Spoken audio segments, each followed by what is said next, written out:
High বন্ধুরা, বাংলা ফার্মেসিতে তোমাদের সবাইকে স্বাগতম জানাই। আজকের ভিডিওতে আমরা জানবো অ্যানাল ফিসার সম্পর্কে। অ্যানাল ফিসার কি?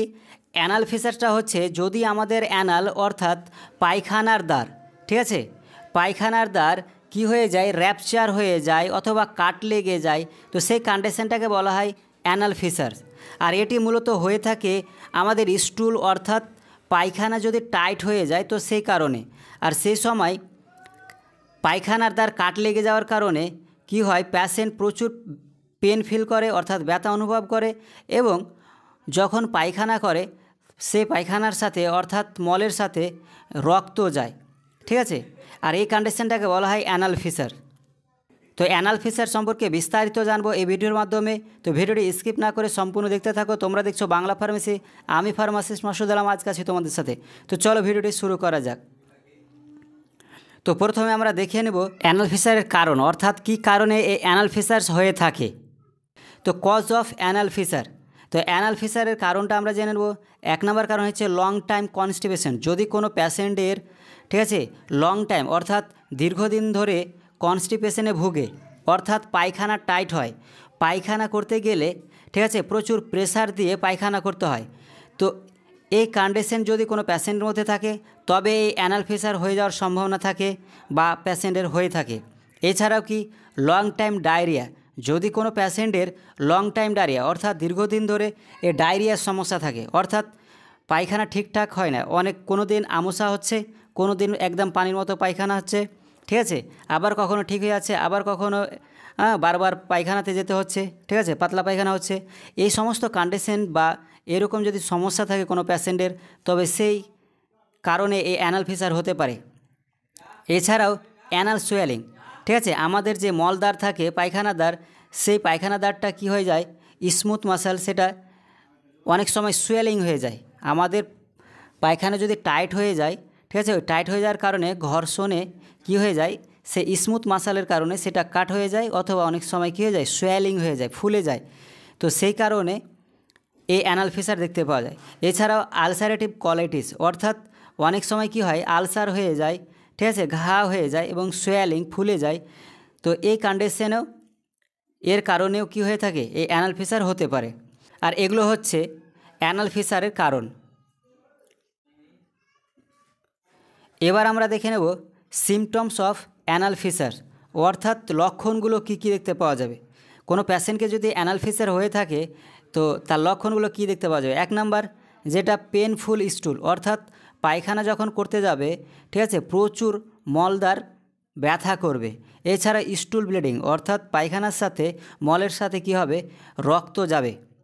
এছাড়াও ইচিং অ্যারাউন্ড অ্যানাল, ঠিক আছে, মলদ্বার আশেপাশে জায়গা কি হবে, চুলকাবে, ঠিক আছে, চুলকাতে পারে, এরকম সমস্যা থাকতে পারে। অথবা লুমস ইন অ্যানাল, ঠিক আছে, অ্যানালে লুমস হয়ে যেতে পারে। এই লক্ষণগুলো দেখতে পাওয়া যাবে। এখন দেখে নেব diagnosis of anal fissure. Anal ফিসারের জন্য ডায়াগনোসিস কী করা যেতে পারে। এক number examination of anal or anal tube. প্রথমত প্যাশেন্টের যে অ্যানাল রয়েছে সেই অ্যানাল পজিশনটাকে ভালোভাবে ফিজিক্যালি এক্সামিনেশন করতে হবে, অর্থাৎ দেখে নিতে হবে যে কী কন্ডিশন রয়েছে। দুই নাম্বার সিগময়েডোস্কোপি টেস্ট, অর্থাৎ এর মাধ্যমে জানতে পারা যাবে লার্জ ইন্টেস্টাইনে কোনো রকমের সমস্যা আছে নাকি। আমাদের যে লার্জ ইন্টেস্টাইন রয়েছে এই লার্জ ইন্টেস্টাইনের লোয়ার পার্টে কোনো অসুবিধা বা কোনো সমস্যা আছে নাকি তা জানতে পারা যায় এই সিগময়েডোস্কোপির মাধ্যমে। তিন নাম্বার বায়োপসি করে নিতে হবে। বায়োপসির মাধ্যমে জানতে পারা যাবে এক্সামিনেশন ইস্যু অফ অ্যানাল, অর্থাৎ এর মাধ্যমে এক্সামিনেশন করা যায় যে অ্যানালের মধ্যে কোনো রকমের সমস্যা আছে নাকি। এছাড়াও করা যায় কি কোলোনোস্কোপির মাধ্যমেও সেই অ্যানালের কোনো সমস্যা আছে কিনা তা জানতে পারা যায়। এবার দেখে নেব ট্রিটমেন্ট। এখন দেখে নেব treatment of anal fissure. Anal ফিসারের জন্য কি ট্রিটমেন্ট দেওয়া যায়, অর্থাৎ একজন প্যাশেন্টকে কোন কোন ওষুধগুলো দেওয়া যেতে পারে, ঠিক আছে। তো লোকাল অ্যানাস্থেটিক লিডোকেন, যেটি মার্কেটে জাইলোকেন নামে আসে, এটি একটি লোকাল অ্যানাস্থেটিক। জাইলোকেন 2% জেল ফর্মে মার্কেটে পাওয়া যায়। এটিকে অ্যাফেক্টেড এরিয়াতে ইউজ করা হয়, যে জায়গাতে সমস্যা রয়েছে সেই জায়গাতে দিনে 3 বার পর্যন্ত ইউজ করা যায়। এর কাজ হচ্ছে ব্যথাটাকে কম করে দেওয়া, ঠিক আছে। অ্যানাল ফিসার পেশেন্টকে প্রচুর পেন ফিল হয়, সেই ব্যথাটাকে তুরন্ত অর্থাৎ তাড়াতাড়ি যাতে ঠিক হয় সেই কারণে এই জাইলোকেন দেওয়া যায়। পরবর্তী মেডিসিন যেটা ইউজ করা হয় এই অ্যানাল ফিসার্সের জন্য সেটা হচ্ছে নাইট্রোগ্লিসারিন ওয়েনমেন্ট, ঠিক আছে। টপিক্যালি ইউজ করা হয়, মার্কেটে নাইট্রোগ্লিসারিন ওয়েনমেন্ট হিসাবে আসে, ঠিক আছে। 0.2% 0.4% ওয়েনমেন্ট আসে। এই ওয়েনমেন্টটা মার্কেটে পাওয়া যায়, ঠিক আছে, যেটিকে দিনে 2 বার পর্যন্ত দেওয়া যায় বা ইউজ করা যায়। এর কাজ হচ্ছে অ্যানালের ভিতরের জায়গাটাকে রিল্যাক্স করা এবং সংকুচিত যে হয় সংকোচন ঘটে সেই সংকোচনটাকে কম করতে সাহায্য করে এবং সেই সমস্যাটাকে অর্থাৎ অ্যানাল ফিসারটাকে ঠিক করতে সাহায্য করে এই নাইট্রোগ্লিসারিন ওয়েনমেন্ট।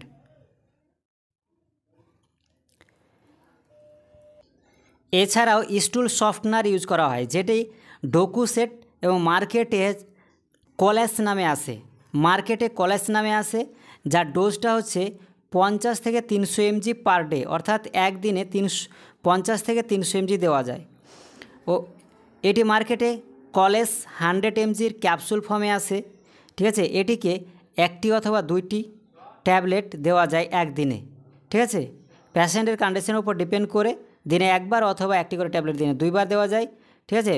ম্যাক্সিমাম ডোজটা হচ্ছে 300 mg। প্যাশেন্টের কন্ডিশনের উপর ডিপেন্ড করে 100 mg ট্যাবলেট বা ক্যাপসুল দিনে 3 বার পর্যন্ত দেওয়া যায়। এছাড়াও পাইলিয়াম ক্রিম ইউজ করা হয়। কেন ইউজ করা হয়? এটি ব্যথাকে কম করতে সাহায্য করে এবং অনেক পেশেন্টের জ্বলন ভাব ফিল হয়, ঠিক আছে, বার্নিং সেন্সেশন যাকে বলা হয়, সেটাকে ঠিক করতে সাহায্য করে বা কমাতে সাহায্য করে। এছাড়াও অনেকের কি হয় যে অ্যাফেক্টেড এরিয়া চুলকায় অনেক সময়, তো সেটিকে ঠিক করতে সাহায্য করে। এটি দিনে 2 বার ব্যবহার করা হয়, ঠিক আছে। যে জায়গাতে সমস্যা রয়েছে সেই জায়গাতে দিনে 2 বার পর্যন্ত দেওয়া যায়। এছাড়াও ভিটামিন কে ইনজেকশন, যেটি কগুল্যান্ট হিসাবে কাজ করে, ঠিক আছে। It is mainly use for maintaining bleeding, অর্থাৎ অ্যানাল ফিসার্সের সময় পায়খানার দ্বার দিয়ে অথবা পায়খানা করার সময় ব্লিডিং হয়, ঠিক আছে, রক্ত যায়, সেই রক্তটাকে কমাতে বা কম করতে বা ঠিক করতে সাহায্য করে এই ভিটামিন কে ইনজেকশন, ঠিক আছে, যার কারণে ভিটামিন ইনজেকশন দেওয়া হয়। এবার দেখে নেব কিছু ইম্পর্টেন্ট পয়েন্ট যেটা একজন পেশেন্টকে অ্যাডভাইস হিসাবে বলতে হবে, কি যে মেনটেন কনস্টিপেশন, যাতে কনস্টিপেশন না হয় সেদিকে একজন পেশেন্টকে লক্ষ্য রাখতে হবে, অর্থাৎ এমন খাবার না খায় যেটাতে পায়খানা টাইট করে দেয়। এছাড়াও প্রপার ইনটেক অফ ভেজিটেবল এবং শাকসবজি ঠিকঠাক খেতে হবে। ইনক্রিজ লিকুইড ইনটেক, এবং লিকুইড মানে হচ্ছে জল অথবা জুস, ঠিক আছে, এই সমস্ত লিকুইড জাতীয় জিনিস বেশি বেশি করে পান করতে হবে। ডেলি এক্সারসাইজ, অর্থাৎ নিয়মিত এক্সারসাইজ করতে হবে, ঠিক আছে, ব্যায়াম করতে হবে। এছাড়াও ইনক্রিজ ফাইবার, স্পেলিং মিস্টেক আছে, ঠিক আছে, ইনক্রিজ ফাইবার সাপ্লিমেন্ট, এবং সে সমস্ত খাবার বেশি বেশি খেতে হবে যেটাতে ফাইবার থাকে, ফাইবারযুক্ত খাবার খেতে হবে।